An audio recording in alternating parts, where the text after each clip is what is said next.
with Alex and Renee's killing, with the other shootings, with all the things that are happening. We've covered, and I'm grateful to all of you, covered extensively the disruptions to our schools, to our hospitals. I think one that's on here, and we were just saying some of the heart and soul of our communities is our food and hospitality and restaurant industry. You're going to hear from Patty, Saeed, you'll hear from Commissioner Verelik, from Deed, what the impact of it is. Well, the impact is pretty clear right here. This place should be hopping. This place should be full.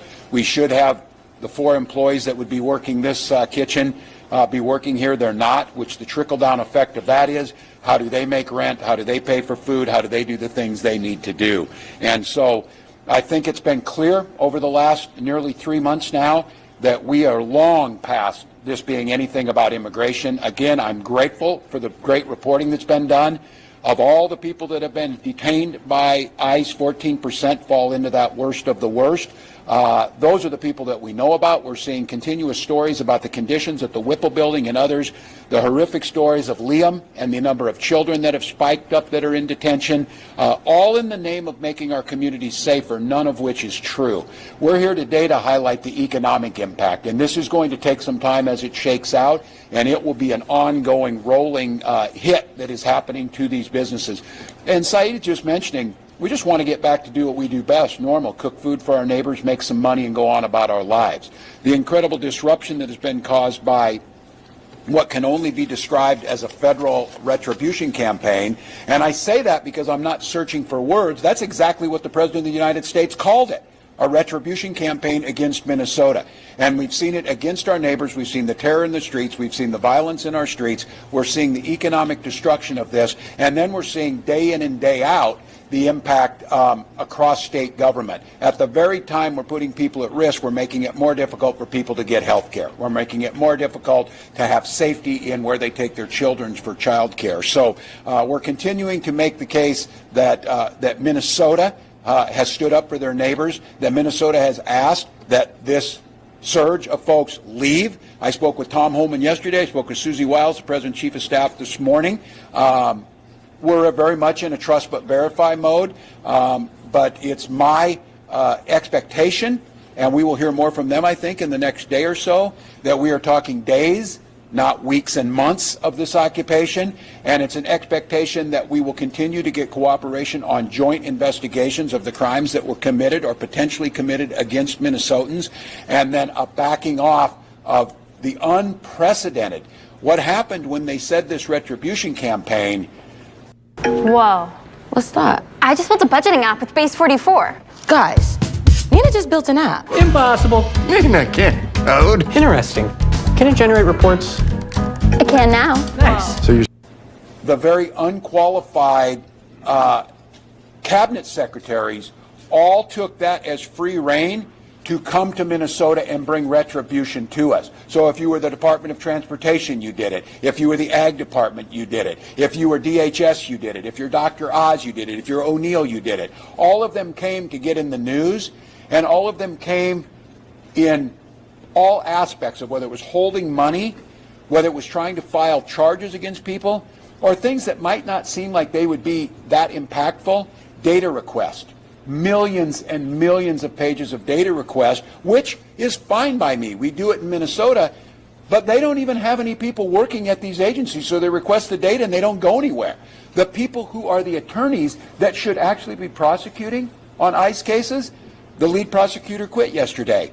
Fraud is a long forgotten thing for everybody except me and people in Minnesota who know we need to prosecute it and do what's right. The federal government lost all their prosecutors. The federal government sent us no one who's an expert in fraud prevention or fraud discovery or fraud prosecution.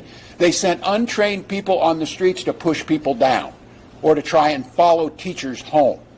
Those things are not making anybody better. It's certainly not making America great again.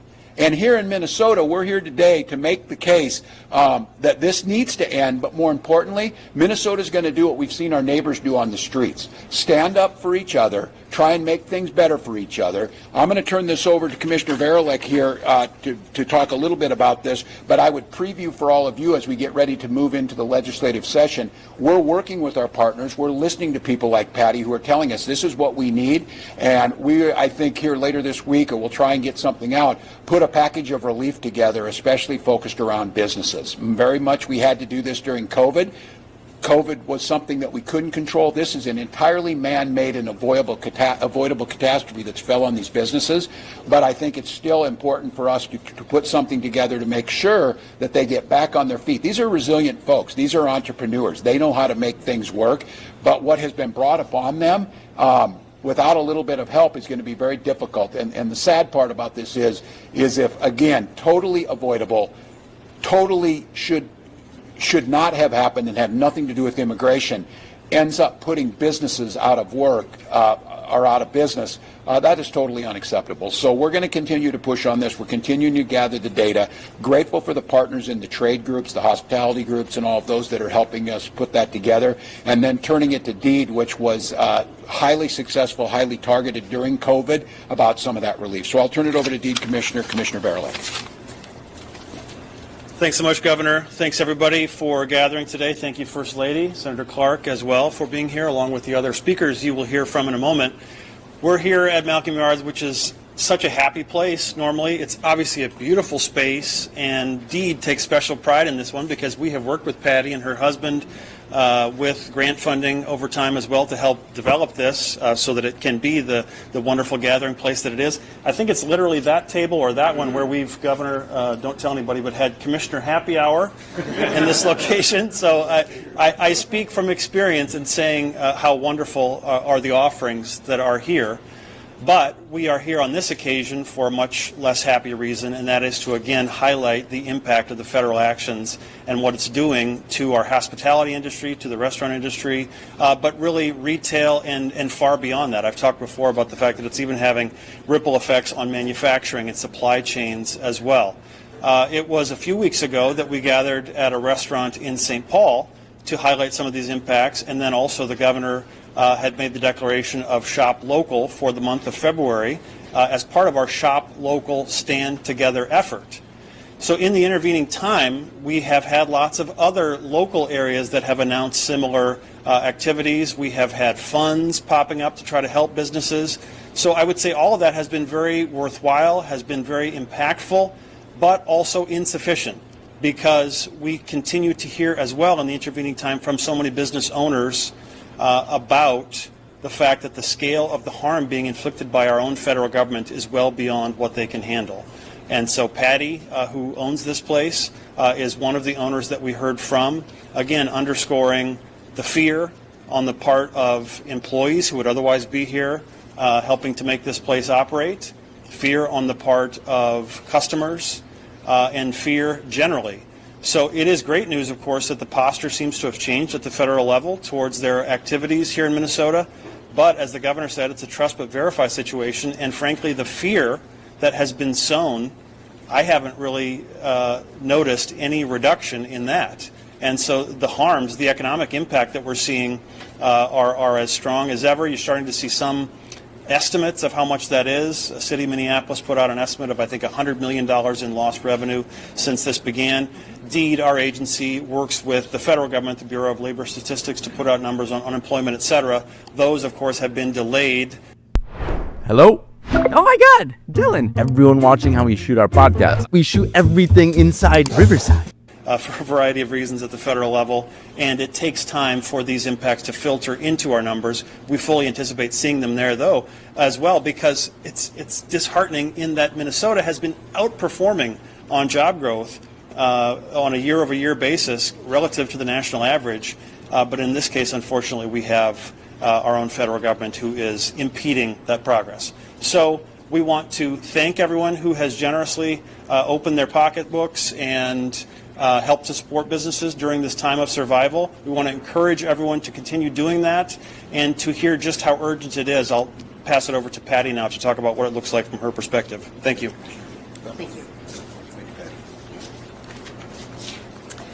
Greetings. My name is Patty Wall, and I own the market at Malcolm Yards in the Prospect Park neighborhood of Minneapolis. For the past 4.5 years, our hall has housed 9 chef-owned and operated kitchens representing a multicultural blend of cuisines from around the world. I'm proud to support these entrepreneurs as they develop their culinary talents, create jobs, and grow their brands. My business is only one example of the opportunities the hospitality sector provides for individuals and communities across Minnesota. Today I'm here because that sector has become collateral damage during the current federal surge of enforcement activity, and the contributions we make to our neighborhoods are at serious risk. We were told the surge of federal agents was intended to make Minnesota safer. From the perspective of many restaurant operators, the result has instead been a climate of fear reminiscent of the early months of COVID, when people were afraid to leave their homes and normal community activities slowed dramatically. That same dynamic is now affecting restaurants, food halls, hotels, and event venues. Since the start of Operation Metro Surge, many restaurants have experienced sales declines of 50 to 80%. Staffing has been severely disrupted, either because legal workers are afraid to travel to work for fear of being falsely detained, or because reduced customer traffic has forced businesses to cut hours. Private events have been canceled or postponed, and many establishments have shortened operating hours simply to manage the drop in demand, per what you see today. Hospitality businesses operate on extremely narrow margins. A prolonged loss of this scale is not sustainable. Many operators are already struggling to meet rent and payroll obligations, and some are only a few payroll cycles away from layoffs or permanent closure. Some have already closed. If conditions do not change soon, many Minnesotans may find the neighborhood restaurants and gathering places they rely on are simply gone. Our industry is not asking for handouts. What we need most immediately is the restoration of normal life conditions so economic recovery can begin.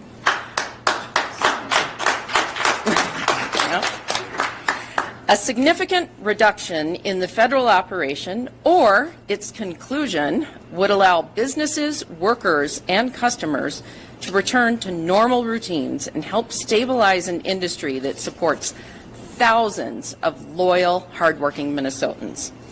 The sooner this disruption ends, the sooner we can return to doing what we do best, creating jobs, welcoming guests, and serving our communities in this great state of Minnesota. Thank you. Yeah. Thank you.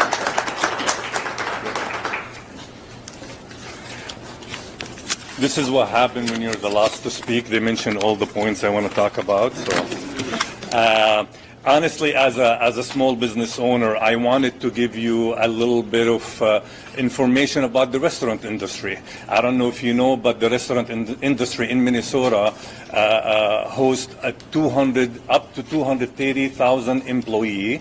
We make sales about $24 billion, and our payroll is almost $7 billion. And the independent restaurants in the city is 75% of the total restaurants over here. So independent restaurants are struggling right now, and we are the big portion of the restaurant that exists in Minnesota, right? We are the infrastructure of our neighborhood. We are the livelihood of our neighborhood, and right now, honestly, we are struggling. The unfortunate part, people see us open, but they don't see how are we operating.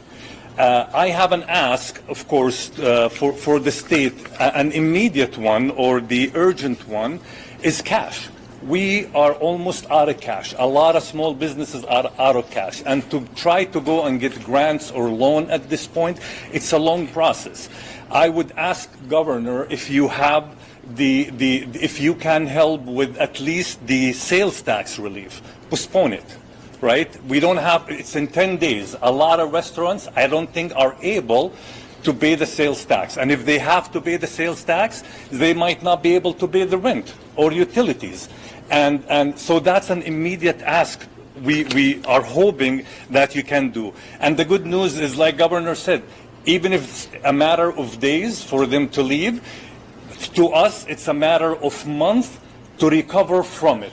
It's going to take us a long time, month, maybe 3 to 6 months for small businesses to get back on our feet and learn how to walk again, let alone run. Right? We definitely need emergency stabilization grant. Try to help people pay their rent. My labor is 40% right now. This is no business in the United States of America can operate their business at 40%. It means we are below 5% or below zero in profit margins. So we need emergency stabilization. We need licensing relief, like what happened during COVID. The city of Minneapolis allowed us to postpone or even relief on taxes and on paying the business licensing. It's a small ask, but too many small asks will add up to be a big thing.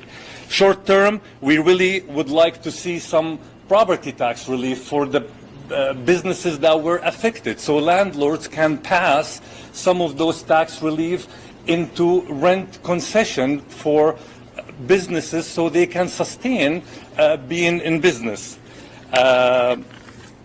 Long term, I hope that we can sit down and talk honestly about tip credit for restaurants. This will make the big difference for us long term. I'm not talking about just 3 and 6 months. I'm talking about years to come in. We really need to sit down on the table and talk about the tip credit. We need to sit down and talk about the price transparency that came in 2025. And at the end, I really wanted to just get my thoughts out that we really need to support thousands of restaurants, supporting our employee who we pay payroll to them, we pay property tax, we pay sales tax. We support the small businesses that support us, support the community. I don't know if you guys know, but restaurant business, we make less than 10% profit margin. And independent restaurants spend most of that money in Minnesota. We're not the business in Chicago or New York, the corporate outside of the states. We are in this town, we operate in this town, and we spend our money in this town. So the help that the state and the city will do to us will make sure that we continue, exist, and prosper. Thank you. Hi, Doran Clark. I'm the state senator here. And just to amplify really what Saeed's saying is, there's a short-term cash need, and I have a restaurant in, this is my district, and there's a restaurant in my district, Maya Cuisine, who has been shut down in this time of onslaught.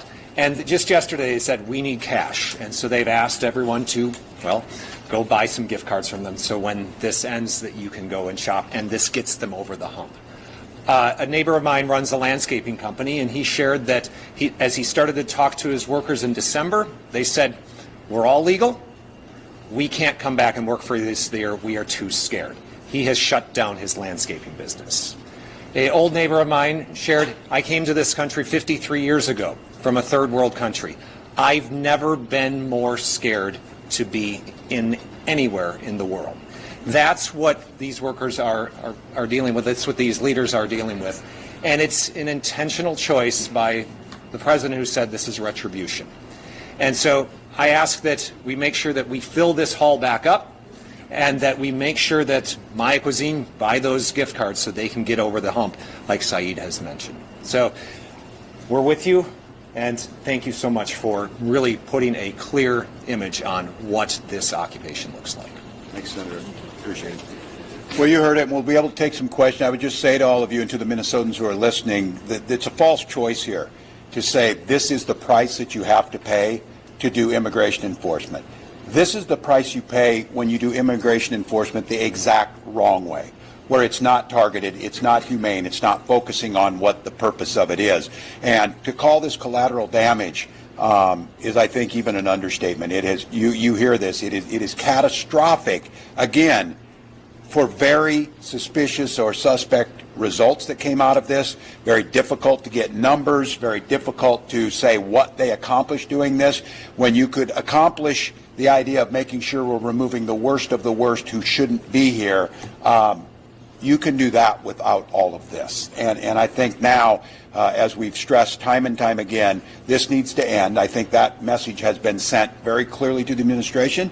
And I think at this point in time, I wish that they would reconsider because of what they heard about this or what our school superintendents have said or what people have said. But the fact of the matter is I don't necessarily believe that. What I do know is they are cratering in support, that they are incredibly unpopular of what they're doing to people in this moment, and that is changing their posture. And what we need in Minnesota is them to do what we've asked them to do. Get out of here, do these investigations, stop this retribution campaign, but also to make sure we are simultaneously repairing the damage, working together, hearing you loud and clear, seeing what we can do through the state, seeing legislative what we can do, and then what we can do collectively as people, what we've seen on the streets who've gone out there and stood up for their neighbors.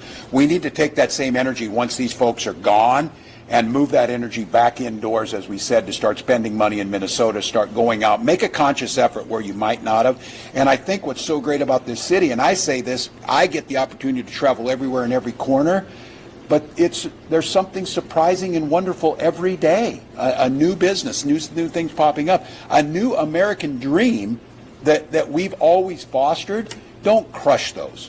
Do not crush those. Do not take that out. And I'm just, again, I'm going to remain hopeful at this moment, trusting but verifying. Every indication I have is that this thing is winding up on the front end. But I want to assure all Minnesotans, I want to assure the business owners, we don't see this as the end. Our work just starts now to start to clean some of this up. With that, we'll take some questions. Governor Walz, can you share any more specifics from your conversations with Tom Homan and Susie Walz about?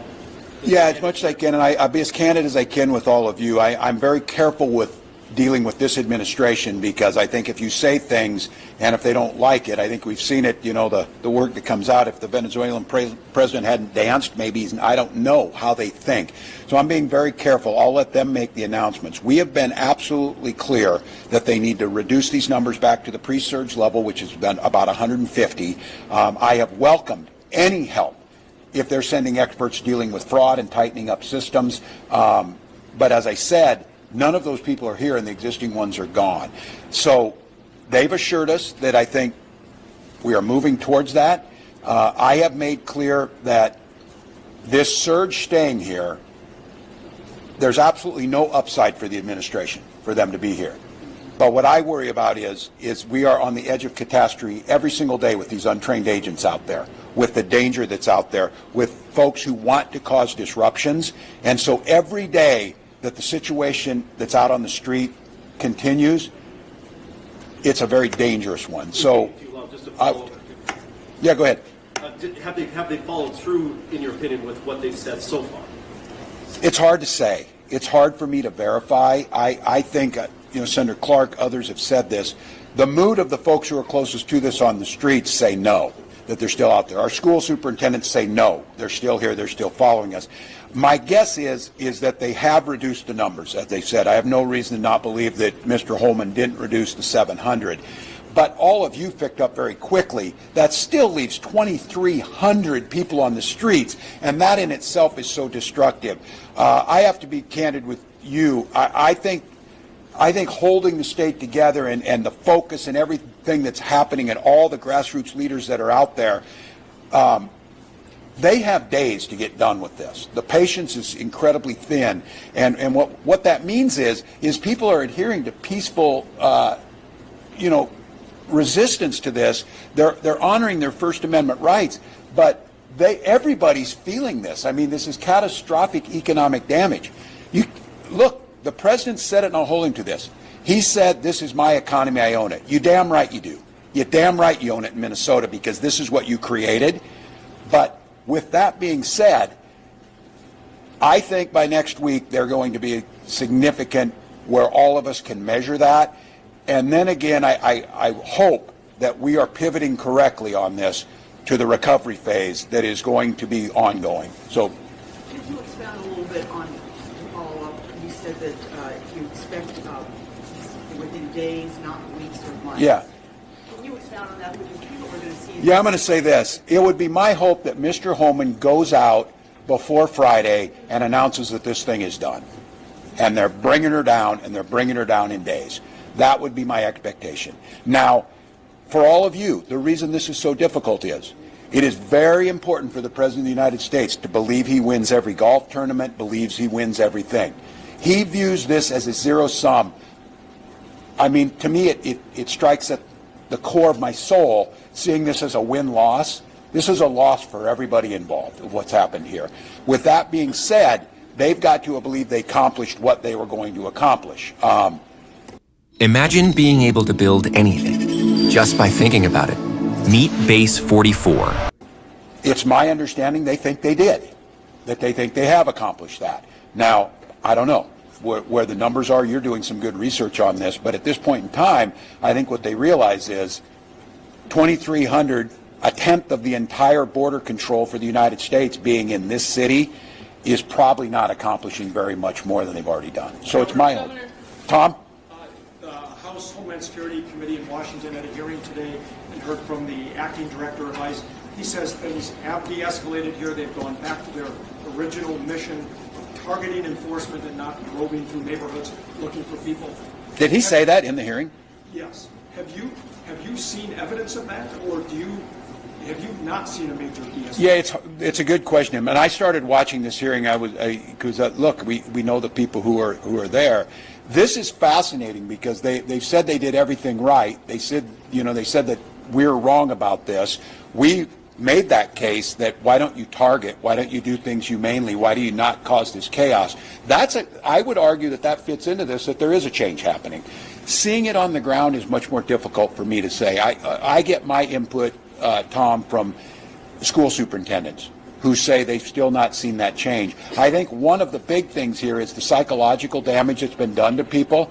People are incredibly fearful, so they may not be out there.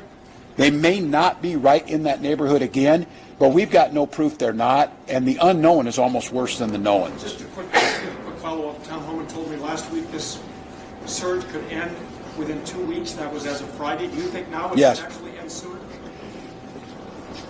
My hope is that he speaks this week and that this thing is done next week. I'm going to go out on a limb and say that's I've been telling. They can't keep kicking this down the road, and I think some of it's operationally here. These folks go in rotations of 30 days. I think they're coming up on a 30-day rotation, and when this group rotates out, instead of having a new group rotate in, that's where they'll end it. Your guess is as good as mine on some of this because the collaboration and coordination. Now, I will say, since Mr. Holman has been here, we talk daily, we being our administration, folks at the Bureau of Prisons, our BCA is talking. There is much more communication happening with the state and locals, and so that leads me to believe that they are probably following through. So I think for Minnesotans, we wanted them out 10 weeks ago. This has gone on way too long. The damage is far too great, but I think we're probably on the verge of that. And Governor, yeah. You're not the only elected official who's been struggling to get answers from the federal government. Why do you think it's taken so long to get this actual timeline from Tom Homan? And you're saying days until they leave. You're saying he could make the announcement soon. Can you just confirm that is what's going to happen? And it seems like. Well, I think it's hard. Look, you want to know my opinion on this? Depends what the mood the president is at night when they talk to him. If he's in an angry mood, I don't know. We don't talk to him after the Super Bowl halftime show. Wait till the next day, and then we get. It's true that we are getting responses based on emotion, and the problem that we have is no one knows what the chain of command is. This is where Tom Homan, I think, did change things. That there were multiple bosses on the ground, and I made this case that whether I believe Tom Homan or not, when he said he was going to do something, my biggest concern was I did not believe those agents on the ground were listening to Tom Homan because they were following a separate chain of command. I think what's changed now is that chain of command has tightened. I think, again, there's one person making the decisions in this, and that's Stephen Miller, and he's telling them what to do. That's coming on down. Once this thing became too politically difficult for them, I think there was a change, and that's what Tom Homan's job was. So look, if you're asking me, I'm skeptical. But in this case, I'm more hopeful than I've been that they're going to wind this thing down. We're still doing all the state government things. I need them to get out of here fast so that we can pivot and do our work to the cleanup of what's going to happen. So, yeah. You said it's going to take a while to get the numbers here for the economic impact. Would you just feel comfortable maybe giving some estimates? I know you said Minneapolis said 100 million. I mean, would you feel comfortable saying several hundred millions so you could reach billions for the statewide?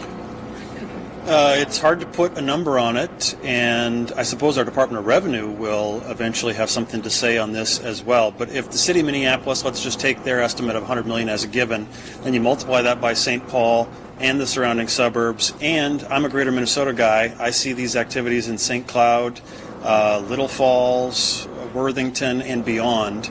And so surely the numbers do get very high.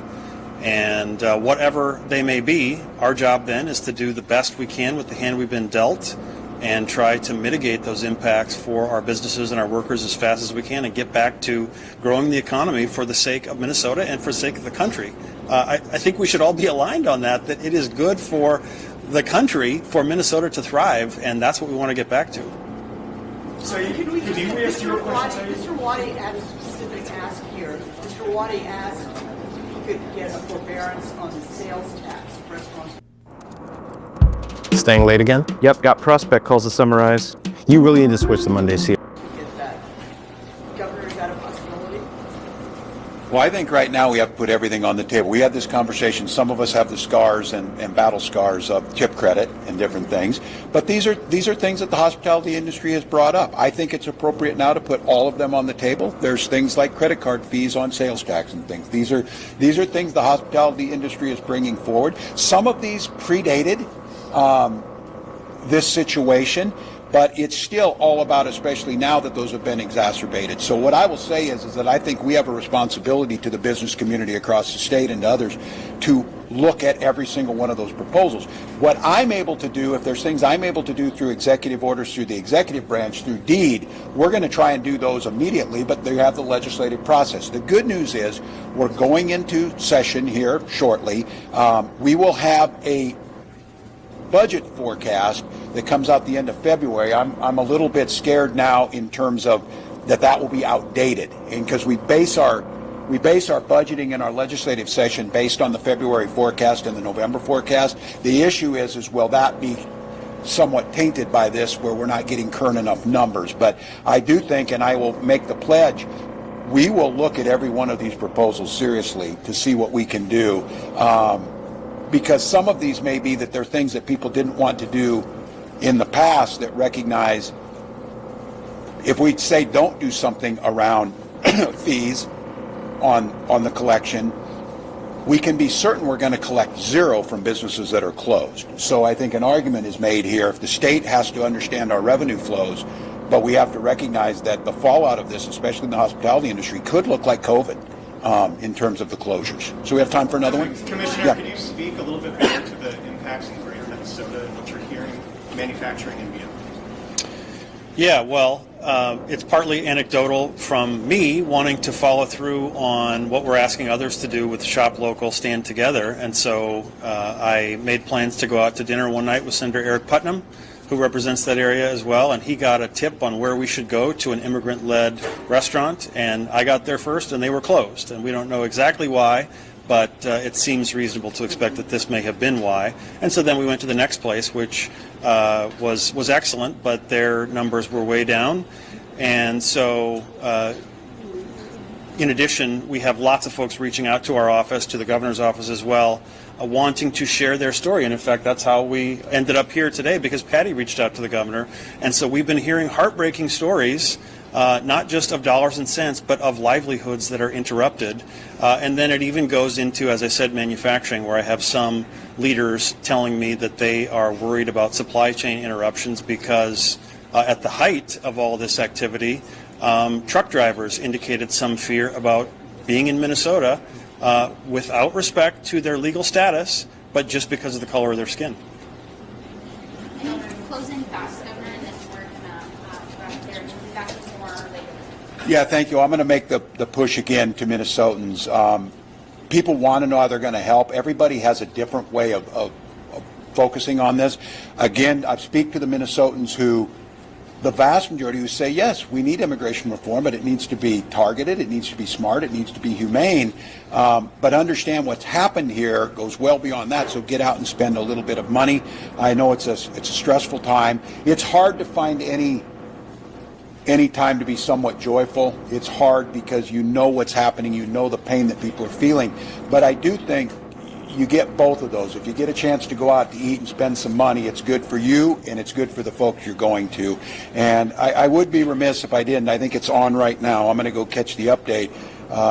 The two Coreys from Duluth are competing for gold in curling, and Minnesotans have every reason to be proud. I've never been prouder of this state during what's happened here. I've never been proud. Hockey's at 1? 1:15. All right, so we're trying to keep track of them. So we'll let you all, we'll keep you updated on this. And like I said, I think hopefully, and Claire, you can maybe correct, I think later in the week we're going to try and get something to come back with a package of support. So great. Thank you all.